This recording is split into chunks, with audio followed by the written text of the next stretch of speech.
What is going on, Hive Warriors? It's your boy Edward V, and today we're going to have to do it again because a brand new study was just released, and it was a meta-analysis study that looked at intermittent fasting versus the standard diets. And once again, another meta-analysis further emphasizes the benefits of choosing intermittent fasting versus just the normal standard diet. I'm gonna go ahead and break that down in this video. Stay tuned.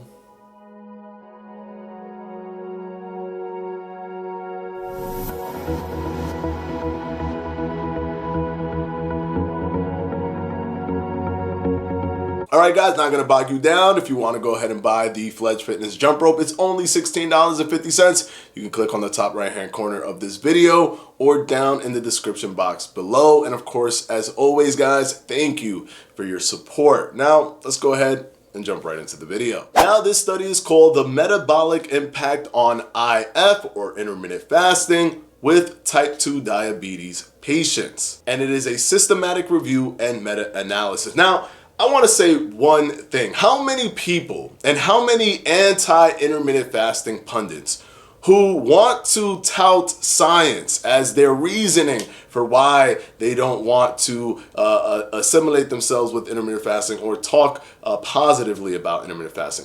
How many of those who constantly try to be in line with the scientific hierarchy or the evidence hierarchy in science, who understand that this is universally known that meta-analysis sits at the top of the pyramid when it comes to scientific evidence? It's more powerful than all of the other datas combined, and especially if they have randomized controlled trials as their individual studies that they're breaking down. Now, if you didn't know, a meta-analysis study is basically a study where they look at multiple studies, they put all of the information together, and they synthesize that data to come up with a conclusion on one thing versus another, and in this case, intermittent fasting versus standard diets. How many of those pundits do you think are going to actually talk about this study?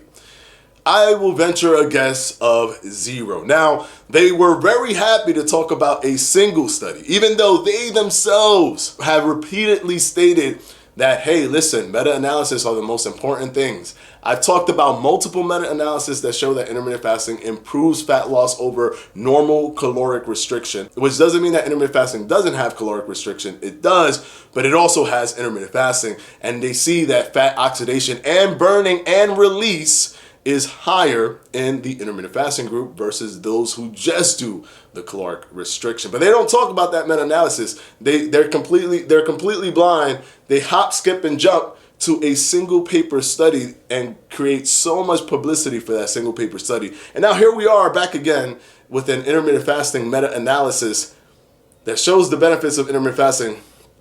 But nah, we're gonna stay quiet. Let's talk about something else. But I'm gonna keep referencing that single paper for the rest of my life. That single paper, not a study of multiple papers put together to have a better understanding of the outcomes. Now, I digress. Let's jump into this study. So I do want to have a disclaimer that this video or this study was specifically looking at type 2 diabetes patients that were obese, and it was roughly from the age of about 53 and above. So please take that into account, as this is the group that we are looking at, but it still gives you a good indication. We have meta-analysis with people who don't have type 2 diabetes, who say, who say we don't know what this is like for people who do have type 2 diabetes. And now this is a meta-analysis with people who have type 2 diabetes. So it's important to see what the differences would be and if they can benefit from intermittent fasting as well. So Dr. Caroline K. Kramer and colleagues went ahead and looked at intermittent fasting studies that involved type 2 diabetes patients starting from 1950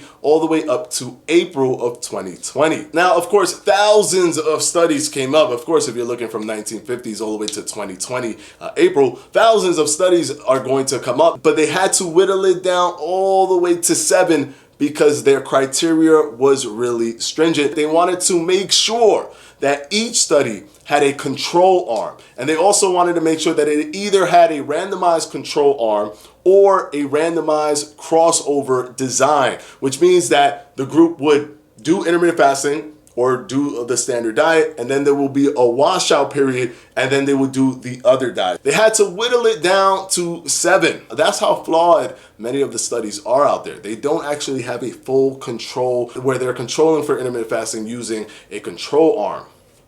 And especially in this instance with the unique element of also being type 2 diabetes patients. But what did they see? Well, they were looking at 2 things. They were looking at blood glucose and weight difference. What they noticed was that blood glucose didn't have a significant difference between the intermittent fasting group and the control group. However, they did know, even though it wasn't significant, that the intermittent fasting group generally had better glucose levels than those of the control group, and also indicated that post-intervention, about 1 year later, only 45% of those who were doing intermittent fasting needed glucose-lowering medication versus 69% of them required glucose-lowering medication. So yes, the differences in glucose during those time periods were not significant, but they were still higher in the intermittent fasting group, and it did have an effect later down the line for the intermittent fasting group when it came to glucose lowering medication. But what happened with the weight loss? Well, unfortunately, they did not test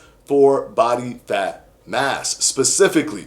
But in terms of weight overall, the intermittent fasting group had significantly more weight loss than the control group in a meta-analysis study. Now, they didn't control for calories and they didn't control for their macronutrients, but nor did that other study, that single paper study, but it keeps getting touted as the savior to end all intermittent fasting talks. And it is just a single paper study. So it's a little bit frustrating because now we have this meta-analysis that no one is going to touch on, the same way no one touched on the previous meta-analysis, and possibly no one would know about it here on YouTube if I myself didn't speak about that meta-analysis study. Not only that, IF led to a more pronounced weight loss in the short-term groups as well as the longer-term groups. And on top of that, additional weight loss was induced depending on how heavy the population group were within those individual studies. So if they had a study that had a higher obesity rates or a higher weight overall per person in that group, across the board, even in the control arm as well as the intervention arm, which is intermittent fasting, their weight loss was more pronounced than if you were at a lower weight. Although even at a lower weight, it was more significant in the intermittent fasting group. The heavier the population were per study, the more weight was lost in the intermittent fasting group. So I'm gonna go ahead and link the study down below so you can take a look at it for yourself. However, please keep in mind that it is a study that you do have to purchase to view. It's a pay-per-view study. The cost of the study is about $35. I don't get any kickback or anything from this study. I purchased it on my own so that I can go ahead and review it for you guys. Nothing makes me happier than seeing a meta-analysis study. That is one of my favorite things to see because that is one of the more significant pieces of evidence to show what the benefits are for any intervention or the lack of benefits for any intervention. Once again, intermittent fasting shines, but I highly doubt that anybody will be talking about this study, as it's become all the rage to go up against intermittent fasting, even with the vast amount of scientific literature that we have that have clearly shown the benefits that come from intermittent fasting. Of course, I want to thank my patrons for my Patreon, and I'm going to go ahead and put their names right up here.